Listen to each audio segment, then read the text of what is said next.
The new way to build really successful businesses is not to be working 16 hours a day, being really stressed.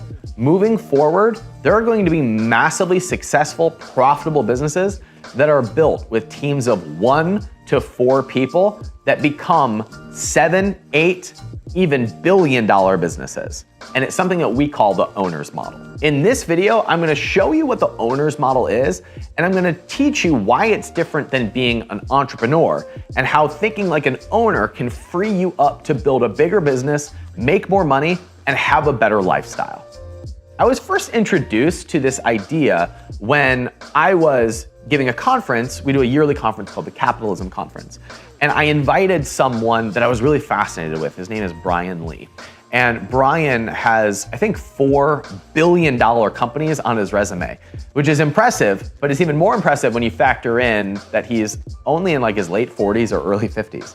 That's pretty crazy. He started LegalZoom. He started Shoe Dazzle with Kim Kardashian. He started Art of Sport with the late Kobe Bryant. He was the first investor in Honey, the app, and he was the founder of the Honest Company with Jessica Alba. And Brian's strategy really struck me because he wasn't in there operating all these businesses. He had done that at one point, but it wasn't how he did things now. Instead, his entire strategy was to come up with the idea and cast the vision for that business, find the CEO who would go and build that company, and then third, he would raise the money to ensure that the whole company was in a position to play to win. That was his job. And then he got out of the way to let everybody do their job. That was really interesting to me. And it made me realize why he can have multiple projects going at the same time without working 18 hours a day, and why he can build billion-dollar companies. And I asked him about this, and he said to me something so interesting. He said, look, I'm out to build billion-dollar companies. I'm okay if I only own 10% of it. Now, I don't know how much he owns of each company, but I started to think that Elon Musk only owns like 20% of Tesla, and he's the richest person in the world. Warren Buffett doesn't own the majority of any of the businesses that he owns.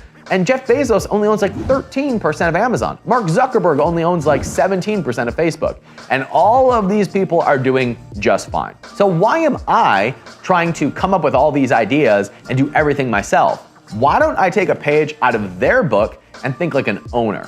And that was when I started feeling freed up to build businesses rather than be the operator of a business working really long days for less money than I should be making. A mentor of mine once told me that there are 3 jobs to the entrepreneur. The first is to cast the overall vision of the business. The second is to get the very best talent. And the third is to make sure the company has enough money to fulfill the other 2 jobs. And if you think about the business as being outside of yourself, with your job to build that into the biggest pie possible, then it makes sense that your job isn't to know everything about the business. It's to decide where the business is going. It's to make sure that the right people are on the bus and to make sure you've got enough money to keep the bus rolling. Now, when I'm helping someone go through this process, it really comes down to 3 steps. The first is being very clear in the direction of the business, which means writing down the vision and the direction that you want to go. Most people start off their business by saying, what's a good product to sell? Or what's a good business to start? Rather than saying, what do I want to create over the next 3 years? So when I work with a student or I'm helping a friend, the first thing that I'm going through is I'm getting them to think about what they want to create over the next 3 years and cast that vision and cultivate the direction that they want to go. The second piece is saying, who's on your team? And that doesn't mean hiring people from the get-go. Today, you don't need to hire anybody. In fact, one of my acquaintances, Trevor Blake, has built, I think, 4 companies worth over $100 million, and he's never hired an employee. He instead just partners with agencies that do a specialty type of work in one field. And so his job is to cast the vision, and then he looks for the agencies or the freelancers that can fulfill every obligation that he needs. And then he's got the vision and the team, he just raises the money. And when you have a clear vision and you have an exit strategy and you've got the right people that are agencies or freelancers that are ready to go to work, even though you haven't onboarded them yet, it's actually really easy to go raise the money. That's how my acquaintance Trevor builds $100 million businesses that he can sell. Now, full disclosure, I've never built a $100 million business. I've built a $10 million business, but I've never built a $100 million business. But all of my businesses that I'm starting now are following a similar strategy that I call the owner's model. I cast the vision for where I want to be, I partner with the agencies, and then I go out and find the capital to be able to make sure that that business can keep running.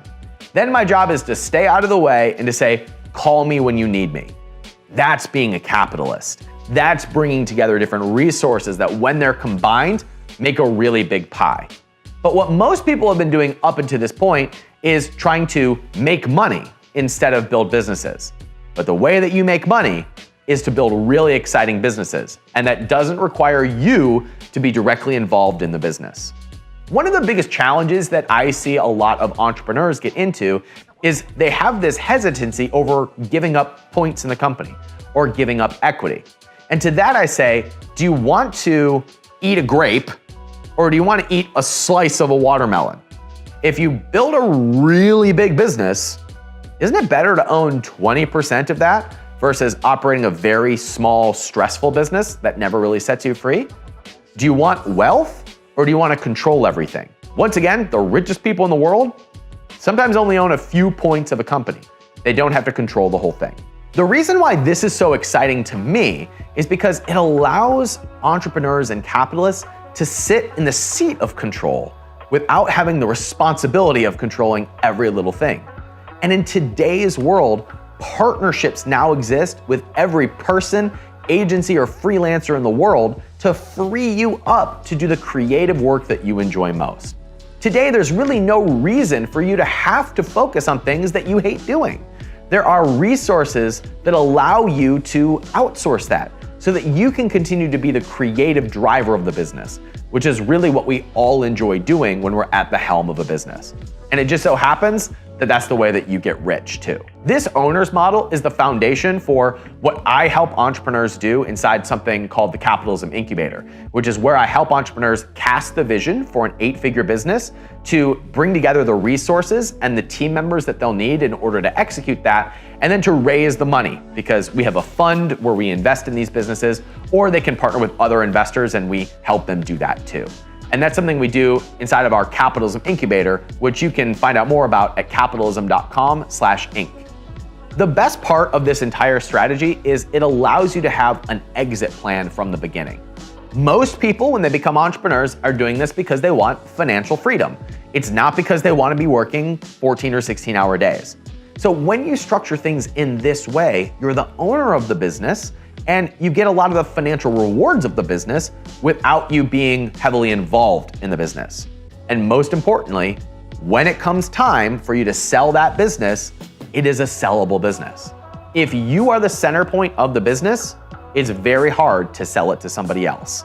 But if you own the business, you can sell it to somebody else and get that cash, which can set you free. That's how I made the majority of my wealth, was I built a couple companies that I ended up selling to somebody else.